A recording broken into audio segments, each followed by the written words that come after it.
Fue el buque de más potencia para arrojarme al fondo del mar, para sacarte, perlita hermosa, que yo en tu brazo quisiera estar. Tú me jurabas dichoso un día, de testigo pusiste a Dios. Un día de testigo pusiste a Dios. Que Ana María sinceramente los separaba nunca los dos.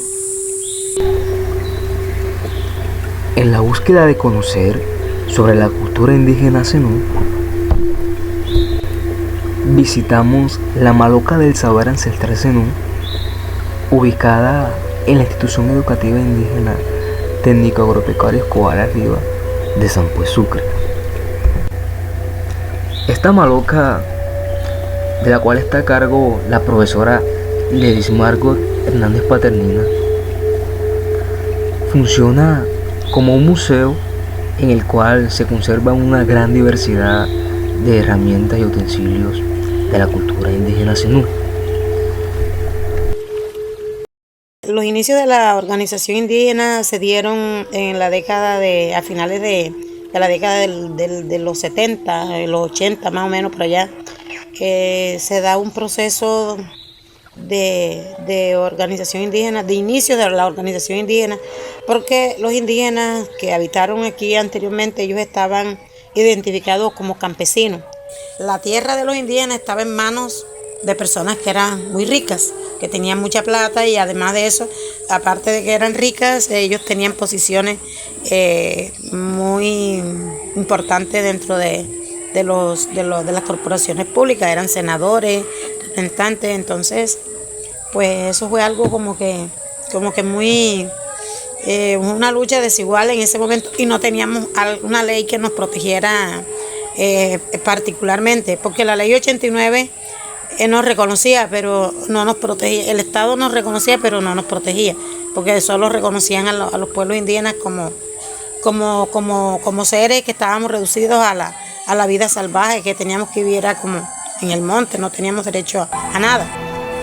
Con el fin de indagar más sobre la cultura zenú, asistimos a un panel de discusión realizado el día 5 de marzo en el Salón Parroquial Nuestra Señora del Carmen, en la ciudad de Sincelejo, donde participaron especialistas en el tema cultural indígena zenú. En este evento se hizo énfasis en la participación activa de los jóvenes en todos los aspectos culturales, sociales y políticos de los indígenas zenú, de la historia de estas comunidades, de la lucha que han tenido los indígenas zenú en el marco de la identidad cultural.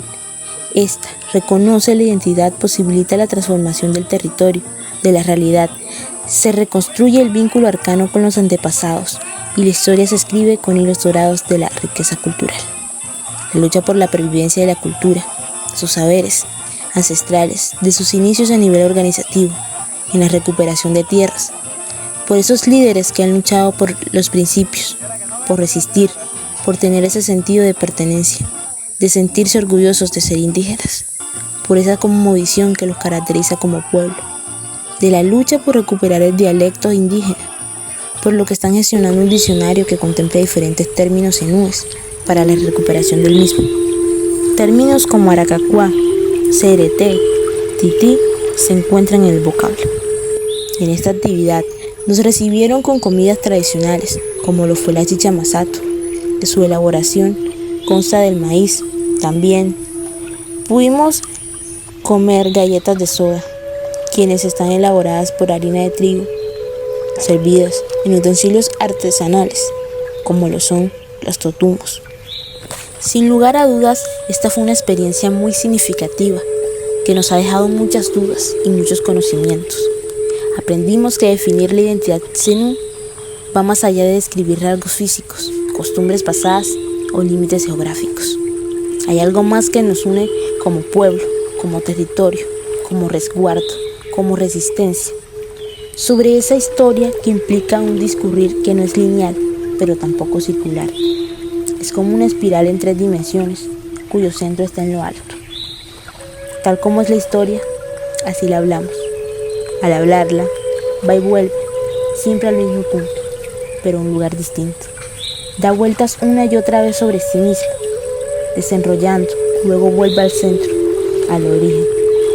Cada vez que recae sobre un mismo tema, sobre idéntico acontecer, amplia, aporta nueva información, un nuevo análisis o una nueva profundización de lo anterior. Cada vez que el relato vuelve a hablar lo mismo, sabemos algo nuevo. Entendemos de un modo más agudo el carácter de los hechos. Comprendemos cómo son pensados, aprendidos y a la vez criados por nuestros pensamientos.